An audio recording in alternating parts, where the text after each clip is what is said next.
We've got another Trump-related question. Will he pardon Maxwell? Do you think she's going to get an early release thanks to Trump? Well, I think Donald Trump has managed to get her to cooperate a little by, having a few questions asked, and as a result, she got put into a nice prison with the farmer lady. I forget her name, Elizabeth Holmes, and she's allowed to pet dogs and do whatever she wants there and wander around. I get a very different picture of the prison to what she painted. I will come to that in a moment, but answering the question directly, I don't think it's really in Donald Trump's interests yet to pardon her. She's better off kept where she is. She can do less damage inside a jail to him. The best thing he can do, and he's not a stupid man, is to leave her where she is and maybe pardon her at the end of his presidency. But I don't see why. What does he benefit from doing it now? He has said in the past, he wished her well, but really, I think he's got bigger fish to fry than Ghislaine Maxwell, to be honest. But it is proving to be a headache for him, the ongoing questioning on this subject. And the questioning is not going away, but there will be others who will be brought in. And I think, the Clintons, there's so many others. Virginia mentioned a prime minister. Obviously, that prime minister wasn't named, but you joined the dots. Which prime minister was staying in the house now and again all the time? Ehud Barak. Yes, there you go. I'm happy to say it. Ehud Barak, and Ehud Barak's cousin is Daphne Barak, and Daphne Barak always gets the exclusive story in the Mail on Sunday and the Sun on Sunday, which is just called the Sun now, I think. And how on earth does she pull off all these stories in two major rival papers? And she is able to do all of this. She's another pawn in the game, and she has been involved with Ghislaine forever. She has stitched up Fergie royal time. She served her the royal tea, and Fergie's very into tea, as we know from her multiple companies, and that was very well exposed by Gabriel Pogrund of the Sunday Times at the weekend. All of Fergie's gate venture businesses, and Olive and Oil and Moss, or Olive and Moss, or something it was called, Green and Moss. And this woman Barak has traded them all in. She's also a friend of the Clintons. Will she stab them in the back next? The traitorous Daphne Barak has blocked me on Twitter. I'm really that bothered, not really, but I'm blocked by most people, to be honest. I think I'm very good at irritating them with my surveys. I do on the Steeples Times like to do a survey, so we often do surveys, and I like to put a hashtag of Daphne Barak just to make sure she's aware, because I can't get to her any other way. But honestly, these people play games. But for Donald Trump, I think it makes more sense to leave her where she is for now. So, Matthew, many of my viewers are up in arms because Donald Trump and his cronies campaigned on releasing the Epstein files. And then when they got in power, they said, "Are you still talking about Epstein? Nothing to see here." And for many of my viewers, that's led us to believe that he's in on it, protecting the donor class that Epstein had corrupted. And it doesn't matter which party ever wins the election. Nobody's going to release the bloody Epstein files because they're all scared the donors are going to be exposed. What do you think about that? Well, precisely. We come back to what we were just talking about, money. And how do you control political parties? Money. And who gives money? Rich people who want something done. Rich people do not give to political parties out of the kindness of their hearts. They give because they want something changed. There's been a scandal in the British Parliament in recent days about people funding Labour MPs who are connected with the horse racing industry because of the changes to the betting regulations. And there's all the usual names of people who own racetracks and giving money to Labour politicians, and everyone's saying, well, this is ridiculous. Why would this happen? Well, these Labour politicians are just the same as the Conservative ones. And in the case of what goes on in America, it's a bigger scale. You are limited in what you can give, but you can give lots of small donations. So you can spread it out, and then it complicates matters, and it makes it all the more difference. You know, Ghislaine was a huge donor to Hillary Clinton, because everybody says, oh, of course, Hillary didn't have anything to do with. I get this a lot from the Clintons fans. Hillary had nothing to do with Ghislaine. Well, Ghislaine was one of her big donors, and who went to Chelsea Clinton's wedding? It's normally the mother of the bride who plans the guest lists at weddings more than anybody. So why was Ghislaine there? So that I fire back at those people. Now, the ones who come at me about Trump did nothing. They all say, "Oh, Trump, no." As Michael Wolff has done in his book, and he's being sued in a big way by. I've only had a brief dialogue with his wife about my event I did, but I've never met him. But I think he's doing a great job in exposing all these stories. He is very thorough, and he's got plenty of tapes. Of course, don't forget there are all these interviews. So Michael Wolff was meant to meet Epstein as he was arriving from Teterboro Airport for breakfast the next morning, and he thought he was going to a meeting, and then it comes up on the telly box that, you know, there he's off to jail and never seen again. And of course, you know, you've got all of this. You've got these people like the Trump fans who say to me, oh, well, you know, he didn't do anything with him. Well, he was photographed with him in multiple outfits. I got this with, you know, back in the days of the Savile story, when I referenced Cliff Richard, who said he'd only met the Lord Boothby once. Well, I found photographs of him in multiple outfits. He either got changed multiple times during the same evening, or he met him many times. The same for Trump and Epstein and Maxwell. They met many times. And Trump tries to deny knowing Andrew. Well, there's plenty of photographs of them together. And they both have a mutual liking of golf. You connect dots. Some people are connected more than others. Now, Trump, there are plenty of allegations. Of course, Andrew Lowney in his book had all the problems about Melania, and you know, he withdrew a lot of his comments from one version of the book. Michael Wolff says, why did you do that? You know, you don't need to bother, just go after them. And then, of course, you've got people like Steve Bannon, who's very, very involved with Trump. He had about 18 hours of footage with Epstein. What was in that? We haven't seen that. And Steve Bannon was very good at getting things suppressed on behalf of Trump. And Epstein also. You know, they are very, very strange people. So they're powerful and they're connected. And Trump, I think, still has a lot to fear from all of this story. It is not going to go away. And your viewers are quite right to keep calling for the release of the Epstein files. Yes, very well said. Thank you. All right, let me pick another question. There's so many coming in. Let's see. Does Matthew think that if Andrew does a book, it will go the same as Harry's Spur? What do you mean by that question? Doesn't make. I understand the point. Will Andrew write a book, and will it be as negatively received as Spare was received? You know, I've got good old Finding Freedom. I didn't buy it.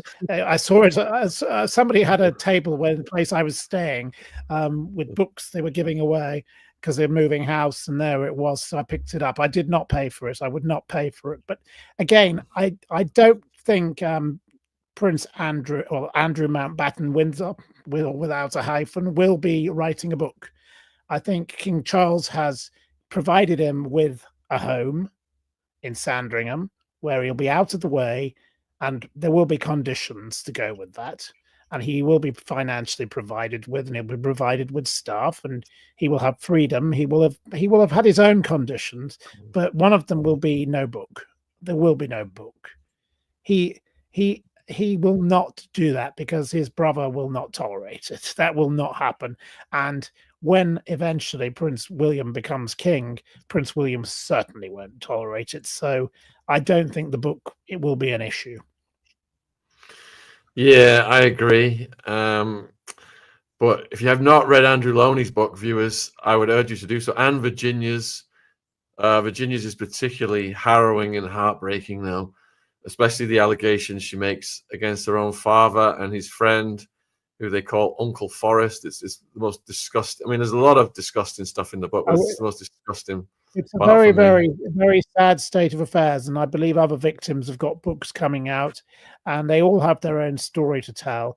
And it's amazing how, you know, my friend Anushka de Georgiou has, you know, she went and spoke on the Capitol Hill, and she's coming to England, and, you know, I think these people, it's taken many of them years to even want to even be out there and talk about it, because they fear for what might happen to them, because there's a lot of powerful people out there, and a lot of people who make threats. Now, I get threats. Everyone gets threats from these kind of people. If you talk about these things, you annoy people. And of course, they don't want to be talked about. And lots of these people would rather this all went away. For years and years, I was told, shut up, don't talk about this. You're really going too deep. I had it only the other day. I went to a lunch. A man who owned a big nightclub in the West End. It wasn't Tramp, but he did own a big nightclub. He said, there's more important issues in the world. Leave him alone. And I said, you know, seriously? It's not me who's brought on this story. He brought on the story himself because of his own actions. He chose to go on Newsnight. Again, if he just put up and shut up and not listened to his stupid wife and her stupid PR man and the stupid daughters who should have, you know, just stuck to being in the fancy dress box, you know, then they would not be in this mighty fine mess. And that is the stupidity. And that is why there won't be a book, because now he is going to be put on a leash and he will be kept under control. The problem might be Fergie, because if she's not provided for, she is a loose cannon. Now, she thinks she can reinvent herself as some global humanitarian or whatever. No, because no sensible charity will ever give her a role. Now, friends of mine who know her tell me, oh, you know, we do our best for her and we're trying to cheer her up and whatever. Yes, but they're not going to come out in public and say this. They've all got their own brands. There was a good article in the Mail about this. It listed the likes of this Mark Francis, who's on that Made in Chelsea, and Tamara Beckwith. And, you know, they all have their own lives. They have their own businesses. They will not want the toxicity of Fergie wrecking their lives. So she will not be going off doing this. It's not going to happen. But because of this, she somehow has to keep up her lifestyle, and she won't be able to withhold from drinking all the champagne and eating all the chicken sandwiches and, you know, covering them in mayonnaise and whatever else, and her obsession with tea and whatever. But that woman could write a book. She's written books before. Now, whether anyone will want to publish her book, well, somebody will, because there'll be plenty of money in it, because there'll be plenty of people who want to buy it, even just as they would with Finding Freedom, just because they want to throw it on the fire or whatever. But honestly, she is the loose cannon and a danger when it comes to a book. All right, we've got 1,500 people watching live across all platforms. I'm going to put Matthew's links in the live chat again. Yes, thank you very much. Follow him on X, go to his YouTube channel, yes, and read the Steeple Times. And the I next welcome question plenty is... of dialogue on. I welcome plenty of dialogue on Twitter, or X as it's now called. I get lots of bizarre people there. You know, it's everybody from the Lucy Letby troll army to I've now got the Andrew Mountbatten Windsor fan club harassing me all the time. He does have fans still. It's quite amazing. There was a Liz Truss fan group the other day who came after me. You know, the woman who tanked the economy and lasted less time than a lettuce. She has a fan club. So, you know, it doesn't surprise me anything anymore when it comes to these people. But Twitter is the hotbed of discussion, and I think it has been revived as such in recent years. And that's one thing that's happened during all this Trump times. And it's quite fascinating to watch how so much news comes out on that platform concerning this story. I've come across so many people. A gentleman from Scotland who was involved with one of the victims contacted me only last week, and I was on the phone to him for 2 hours, and I learnt so much more. Everywhere you go, you get different things. Now, obviously, some people you speak to are reliable and some are not, but this whole story, I don't think is even, it's not even 45% though. All right, next question then is from Spiffingly Awesome.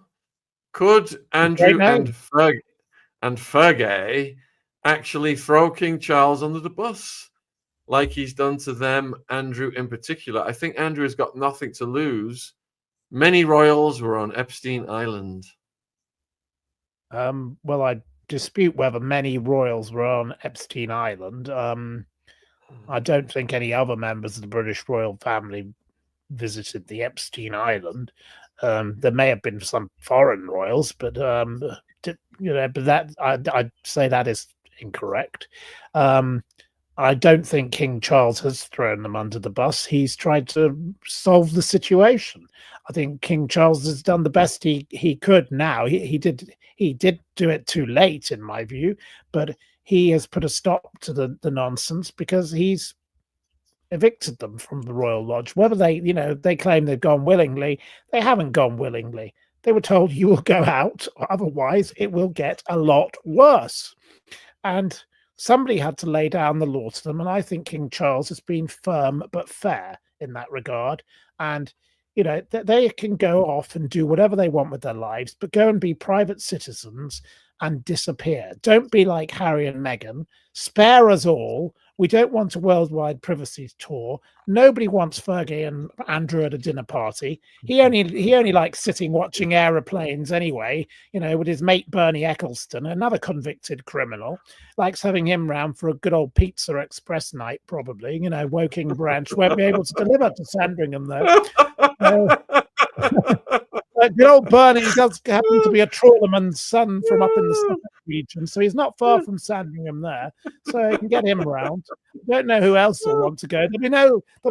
It was only a shooting weekend anymore, because I don't think anyone wants to be snapped at one of those either. Nobody wants to clear up the sex toys in the bathroom. And as your friend Paul Page talked about, the bad behaviour of his guests. Well, there won't be as many people to deal with the mess. So poor old Andy will have to sit watching aeroplanes on his little Sky television or whatever he does, and Fergie will have to go off to Switzerland and sing for her supper. Maybe she can go to a fondue night. She loves a bit of cheese. So there we go. Andrew will be playing with his teddy bears. Yes, well, he's got 72 of them, and they have to be neatly arranged. As one of the former servants did declare, it took a day's training to show how the teddy bears should be arranged on the bed. They all had their place, and everybody has their place in life. And now it just happens that Andrew's place is in the sewage pipe of history. Next question. Right, Tina De Silva, a good regular lady on my channel also. I'm lovely to see you, Tina De Silva. That was the last question. What does Matthew think the rest of the family knew? Well, I think the issue now is it seems that basically the Queen and her husband long ago realized that their son had a bit of a problem with the ladies.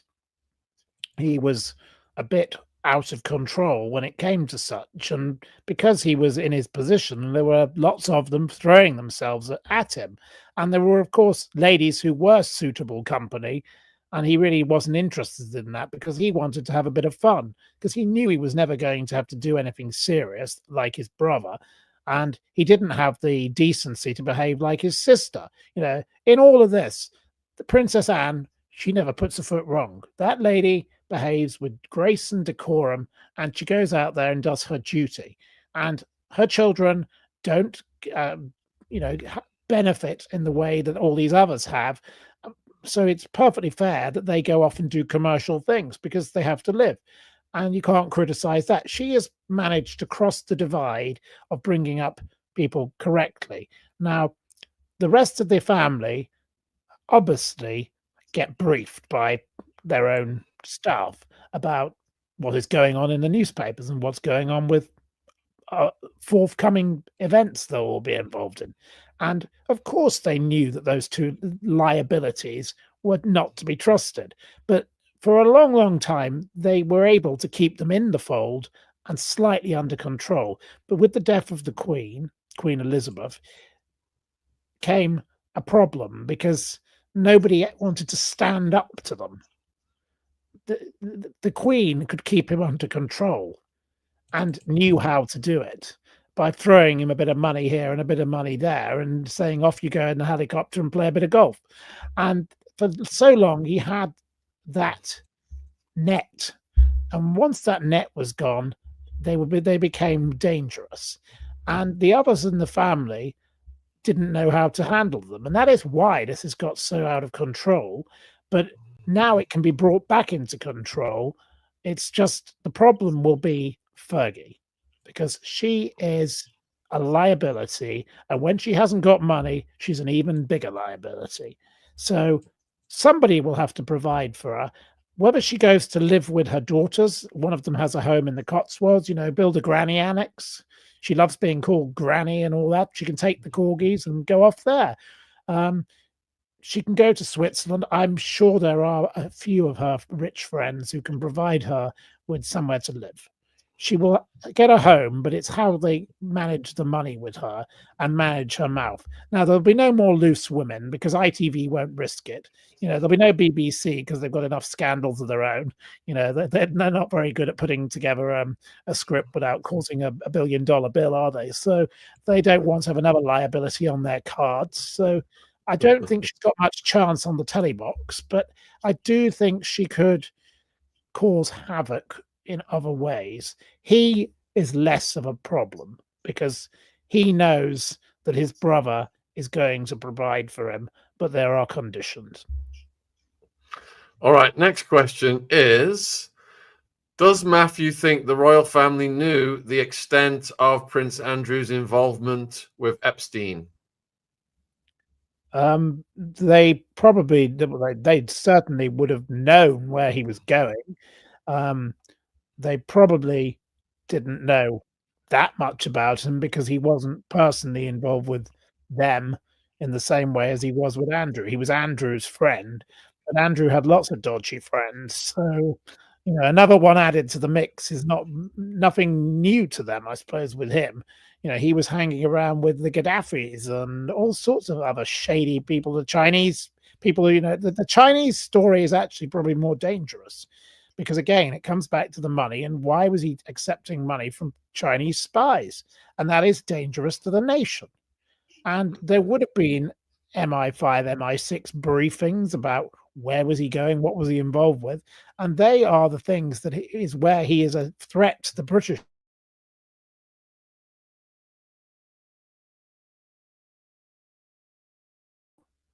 But they should have known, and they should have been able to put a stop to him, but they chose not to for a very long time, and it's come back to haunt them. And at least the king now has got the story under control, because for quite a few days, as Andrew Lowney pointed out, it was a constitutional crisis. It could have caused a lot more damage than it did, but they have reined it in. But I don't think they've realized that there is still more to come with him. And if he doesn't behave himself properly, then it will end up being a hell of a lot worse. All right, next question is from Explain This. Was the piling on Harry and Meghan actually a press diversion from the real criminal in the royal midst, Andrew? Well, I have to say I get lots of messages from the Sussex squad. They really do hate me on the old Twitter. They are my biggest haters, and one called Aurelia Banks. She's particularly angry, very angry woman, and it's always, oh, nobody picks on the right one. It was always picking on Meghan and Harry because of the racism and all the rest of it. Well, I think we now see that people just don't like wrong uns. People don't like bad people, and it doesn't matter whether you're black or white or Prince Harry or Prince Andrew. If you behave badly, it comes back to bite you in the bum eventually, and you have your downfall. So I think it's actually not a diversion. It's just things happen at different speeds in different places, and information when information becomes available, and it's taken this long for the downfall of Prince Andrew, but it's happened. So I don't think we really need to get worked up about that, to be honest. I think it's ridiculous that Prince Harry is still whinging and whining, given he went away to seek privacy. Well, go away, have your privacy, and leave us all alone. We don't want to see you. We don't want to hear you. But they keep coming back for more, and she's going to be acting again. And I do speak with Samantha Markle quite often and correspond with her. And she often says to me, I'd rather talk about the weather or ID cards in Britain or the grooming gangs or whatever. Everybody wants this whole thing to go away and to get on with something else. Yes, it absorbs people like you and I and keeps us chatting about it for weeks and months. I never imagined my life would be involved with talking about Meghan and Harry and Andrew and Fergie for years and years, but it's happened, and people want to hear about it because they want things to be truthful, decent, and honest. And in all four of those people's cases, it's been quite the opposite. So I don't think it was a press diversion. I think it was just circumstances dictated at that time that this would happen, and at this time that would happen. So there's a huge breaking story, Matthew, since we've been on the air. Right. I'm going to read it. I'm going to read it to you and get your thoughts. Okay. So headline is Trump knew about victims, uncovered Epstein emails suggest. These emails have just been released, and it's saying Trump was aware of Epstein's illegal activities. Epstein alleged in a series of emails prior to his death.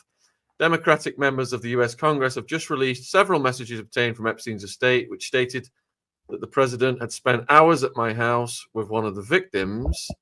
Of course, Trump is denying all this. So get this, these emails are among 23,000 documents released to the House Oversight Committee by the Epstein estate. In an email from 2011 sent to Maxwell, Epstein said, I want you to realize that the dog that hasn't barked is Trump. And then in parenthesis, the victim spent hours at my house with him. He has never once been mentioned. And Maxwell replies, I have been thinking about that. In another email sent to American journalist Michael Wolff in 2019, Epstein wrote, Trump said he asked me to resign. Never a member, ever. Of course he knew about the girls, as he asked Ghislaine to stop. Trump has repeatedly claimed that he barred Jeffrey from the resort Mar-a-Lago after he took people who worked for him, including Virginia, who went on to accuse Andy. All right, so oversight ranking member Donald Garcia said in a statement, the more Donald Trump tries to cover up the Epstein files, the more we uncover. These latest emails and correspondence raise glaring questions about what else the White House is hiding and the nature of the relationship between Epstein and the president. The Department of Justice must fully release all the files to the public immediately. The Oversight Committee will continue pushing for answers and will not stop until we get justice for the victims. What do you make of that? Well, I think that Donald Trump has again been shown to have connections. And Donald Trump cannot keep denying that he wasn't involved with these people. He was just as involved as any of the others. In fact, more so, because he did fly on the aeroplane and he keeps saying he didn't. Well, he went on short flights. Okay, he did not go to the island, he claims, and there's no reason not to believe him in that regard. But then he gets very defensive, as does his wife, of any mention of her involvement with the matter. And where did she come from? And of course, that was something that Andrew Lowney got censured for, and his book had to be withdrawn. And that is why wolf is being pursued also. So if it's so insignificant for Trump, why is he shouting and why is he stamping his feet? And, you know, it's rather like with Andrew, you don't pay £12 million to someone you haven't met. And for Trump, he just keeps shouting and shouting and shouting and thinking, well, we'll talk about something else. I don't want to talk about this. It's old news. It's dead. It only makes it look worse. Either put up and shut up, or come out there and say, look, I did know this man. I did spend time with him. I fell out with him over business deals because there was a property deal they fell out over a property in Palm Beach to do with a Russian. It was a waterfront property and they were outbidding one another. And that was a big source of their row, I think. It was more a row over business because at that point, Trump was not destined to be president at that stage. They had a financial relationship and a social relationship. And now he is in a position of high office. He doesn't want any of that. So he wants it to go away. And now Ghislaine is again stirring the pot. What is Ghislaine? The daughter of a spy, a deceiver, an operator, a money funneler, a cheat, a crook, a killer. Her father was a killer after all, and I've got much evidence about the nasty things he did. And she has the killer instinct in her, and she is gunning for whatever she can to get herself out of that jail, and she will continue to cause havoc. So her saying, oh, well, yes, comes up now and again. And at the moment, she's got this man called Jay Beecher, an especially odious little individual. I don't know if you've ever interviewed him, but this man is out there saying he's bringing out a book. And he's claiming Prince Andrew was, as he was just a Hugh Hefner-esque figure, and he did nothing. The women were all real, and he was lied to. It was Virginia who did it all. And they are trying to spin any kind of narrative that suits them because they're stupid. They're actually stupid at the center of all of this because they think they will make it go away. Brian Basham, who is Ghislaine's head honcho, was Robert Maxwell's communications man. He comes from a different era. He doesn't realize there are people out there like you, Shaun, with your channel in a modern world where there's TikTok. Look at the power of TikTok with the Menendez case. It changed it because children who were not even born got interested in COVID and started making TikTok videos. The likes of Brian Basham and Jay Beecher do not get that, and nor does Ghislaine, and nor does Trump. Trump, to a lesser degree, he realizes the power of social media. That's why he let his son Barron get so carried away with it all. It's worked very well for elections with him. But they have to realize that the modern world of Twitter and all the rest of it, TikTok, none of this is going away. These people will continue to write every day, release the files, thousands of them every day. And it's not just on this Twitter, it's everywhere. And they can spin all they want. And this story is not even at the tip of the iceberg. So Judy is wondering, is there a question to ask about how Trump and Melania met? I heard they had a rendezvous on Jeffrey's plane. Well, I asked that question many, many years ago. Who met Melania Trump? Who did Melania Trump meet first, Jeffrey Epstein or Donald Trump? Now, Donald Trump claims they met in a nightclub, him and Melania, at a party. Jeffrey Epstein claimed he introduced them. Now, one person is dead, so he can't be asked again whether he's changed his mind. But Donald Trump is very firmly of the view that this is nonsense. He claims it's nothing to do with it.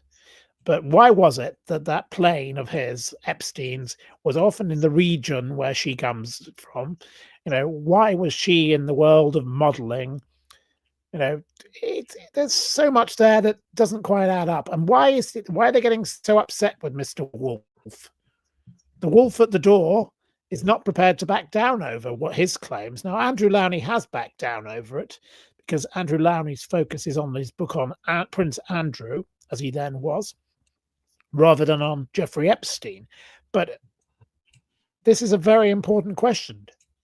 Donald Trump needs to explain that, and then maybe the question will go away. Maybe Melania Trump herself needs to speak. She instead just sues and thinks that they can bully people in the same way that they're attacking the BBC, and that the BBC will just pay up. Now, the question was asked in Parliament today about the BBC, by the Liberal Democrat leader, we don't want to see British taxpayers' money paying Donald Trump. Well, equally with Donald Trump and Melania, these big legal battles taking on little journalists and not so little journalists in the case of Wolf, people don't want that. So it only highlights further the deception of the story. So come on, Donald Trump, let's be having you. Let's have the truth about Melania. When did Melania really meet you? And what was Melania's relationship with Jeffrey Epstein? Yeah, well said. All right, next question then is, a few people have asked about this, the story of a woman who worked for Fergie who died years ago. I think you're quite, the person asking the question may be talking about, did somebody who worked for Fergie commit murder? Is that okay? Is that that's I think it's been mixed up. I think right. So okay, I know a lot about this case. I know several people who have been involved with the story. Fergie had employed a young lady who was about 21 at the time, called Jane Andrews. She hired her from the Lady magazine as a dresser. So when she was traveling the world as a member of the royal family, this lady helped her with her clothes and, kept her diary and ran around with her and kept her as a companion, basically a helper. And this lady, well, eventually left the employee of the royal family, whether she was a thief, whether she was, even Fergie herself referred to her as grander than the Duchess or something. She started developing airs and graces. She was from Grimsby originally, and she was a very strange woman called Jane Andrews. She wanted the high life, and she dated a man who I knew. I've not seen in quite a while, but I still know. And he got sick of her because she was very, very desperate for marriage, and he was quite wealthy, and he could just see that this woman just wanted the money, and he just wanted her to go away. So he kindly provided for her, and he recounted later she tried to stab him with a pair of scissors, and then she found this rich American, and he wouldn't do what she wanted. So ultimately, she murdered him. She battered him with a cricket bat, and then she stabbed him and watched him die over a period of 4 hours. She's a very wicked woman, this Jane Andrews. A poisonous, nasty woman. I believe there's a TV series coming out about her soon. There's lots of podcasts and things on her. Lots of people I knew her, and one of whom, a lady I don't see anymore, she allowed her to live with her whilst she was on trial. And occasionally she pops up in the news in context of Fergie as, one of her friends, but their relationship ended a very, very long time ago. And Jane Andrews did escape prison, but she got no extra time for it. She was enabled by her bizarre parents. And then she got out. She worked in a supermarket, and then she was writing nasty letters to the previous people she'd targeted. So she got put back in for a bit. And she's just a mad woman who, I believe, works in a garden centre now and sells trinkets on a market stall.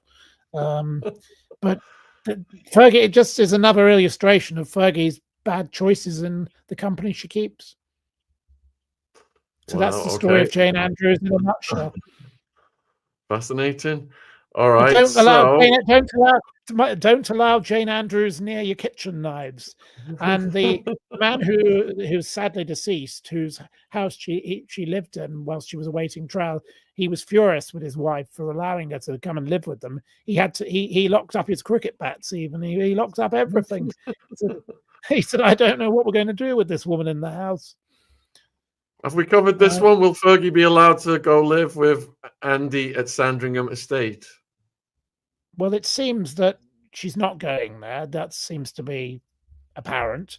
Whether that was enforced or her choice, we do not know. So I don't think she will be going to live there, because if they were going to go together, they would have arranged to go together. But I think the king has realized the optics and the narrative do not look right of her being housed at the cost of the king, even though it's his own money.